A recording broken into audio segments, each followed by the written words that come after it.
வணக்கம் and welcome to cinema matrix. இந்த வீடியோவில் எதை பற்றி பார்க்க போகிறோம் அப்படின்னா, பணப்பெட்டி டாஸ்கில் சௌந்தர்யா நான் பண்ணது கரெக்டாக அப்படின்ற மாதிரி ரவீந்தர் சார்ட்டு கேட்குறாங்க. அதுக்கு என்ன ரவீந்தர் சார் சொன்னார் அப்படின்றதையும் டீட்டெயிலாக இந்த வீடியோவில் பார்த்தலாம். அதுக்கு முன்னாடி நம்மளோட சேனலை நீங்கள் சப்ஸ்கிரைப் பண்ணாமீங்கன்னா சப்ஸ்கிரைப் பண்ணி சப்போர்ட் பண்ணுங்கள். ஸோ சௌந்தர்யா வந்து பார்த்திங்கன்னா பணப்பெட்டியில் ஒரு விஷயம் பண்ணியிருப்பாங்க. பணப்பெட்டி எடுக்காமல் திரும்பவும் வந்திருப்பாங்க. ஸோ அந்த பர்டிகுலர் டிசிஷன் ஓகே தானா, அது வந்து கரெக்டாக தான் இருந்ததா?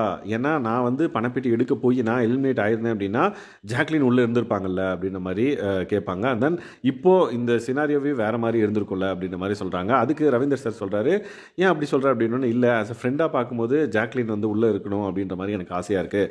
பட் பிளேயராக பார்க்கும்போது அவங்க வெளியே போனதில் எனக்கு ஒன்றும் எனக்கு கவலை கிடையாது அப்படின்ற மாதிரி சொல்கிறாங்க. ஏன்னா ஒவ்வொருத்தரும் வெளியே போகிறதே வந்து பார்த்திங்க அப்படின்னா கேம் தான். அப்படின்றப்ப அவங்க வெளியே போகிறாங்க அப்படின்றதுனால நான் கஷ்டப்பட போகிறதில்ல. பட் ஆஸ் அ ஃப்ரெண்டாக எனக்கு நினைக்கும் போது ஜாக்லின் உள்ளே இருந்தால் நல்லா இருந்திருக்கும் அப்படின்ற மாதிரி அவர் சௌந்தர்யா வந்து சொல்கிறாங்க. ஸோ ரவீந்தர் சார் வந்து முக்கியமாக இன்னொரு விஷயம் சொல்கிறாங்க, நீ போய் அந்த மூமெண்ட்டில் ஒரு டிசிஷன் எடுத்தல, ஸோ அது வந்து உன்னை சேவ் பண்ணியிருக்கீங்க. ஸோ அது வந்து கரெக்டான டிசிஷன் தான், நீ அதை பற்றி கவலைப்படாத. நீ முயற்சியே எடுக்கலை அப்படின்னா தான் வந்து நீ வருத்தப்பட்டிருக்கணும். பட் நீ முயற்சி பண்ண, நீ கால்குலேட்டிவாக இருந்திருக்க, கரெக்டாக போய் அங்கே எடுத்து அந்த பெட்டி எடுத்து வந்திருந்த அப்படின்னா கண்டிப்பாக என்ன வேணாலும் நடந்திருக்கலாம். பட் நீ வந்து கரெக்டான ஒரு டிசிஷன் தான் எடுத்திருக்க அப்படின்ற மாதிரி ரவீந்தர் சார் வந்து சௌந்தர்யாவுக்கு வந்து சொல்லுவாங்க.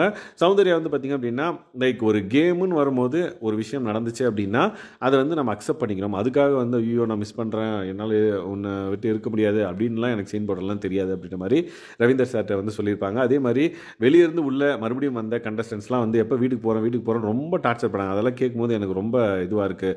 ஏன்னா அவங்க உள்ளே வந்தப்போ அவங்களும் ஒரு கண்டஸ்டன்ட் அப்படின்ற மாதிரி பிக் பாஸ் சொன்ன உடனே அவங்க ஒரு கேம் விளாண்டாங்க. இப்போ அதெல்லாம் முடிஞ்சிருச்சு அப்படின்றப்ப அவங்க வந்து நிம்மதியாக வெளியே போகலாம், இங்கே இருக்கிறவங்க என்ன ஆனாலும் பரவாயில்ல அப்படின்ற மாதிரி நினைக்கிறாங்க. அந்த மைண்ட் செட்டில் சாச்சனா அண்ட் தென் வர்ஷினியை வந்து சொல்கிறாங்க அப்படின்ற மாதிரி சொல்கிறாங்க.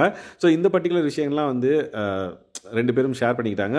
பட் சௌந்தர்யா எடுத்த முடிவு கரெக்ட் தானா அப்படின்னு கேட்டிங்க அப்படின்னா கண்டிப்பாக கரெக்ட். அதனால தான் அவங்க இங்கே இருக்காங்க. இல்லை அப்படின்னா அவங்க எலிமினேட் ஆகிருப்பாங்க. மேபி ஜாக்லின் உள்ளே இருக்கிறதுக்கான வாய்ப்புகள் அதிகமாக இருந்திருக்கு. ஸோ நீங்கள் அதை பற்றி என்ன நினைக்கிறீங்க அப்படின்றத மறக்காம இந்த வீடியோவில் கமெண்ட் பண்ணுங்கள். இந்த மாதிரியான பிக் பாஸ் அப்டேட்ஸை நீங்கள் தெரிஞ்சுக்கணும் அப்படின்னா நம்மளோட சேனலை சப்ஸ்கிரைப் பண்ணாமீங்கன்னா சப்ஸ்கிரைப் பண்ணி சப்போர்ட் பண்ணுங்கள். தேங்க்ஸ் கைஸ், பாய்.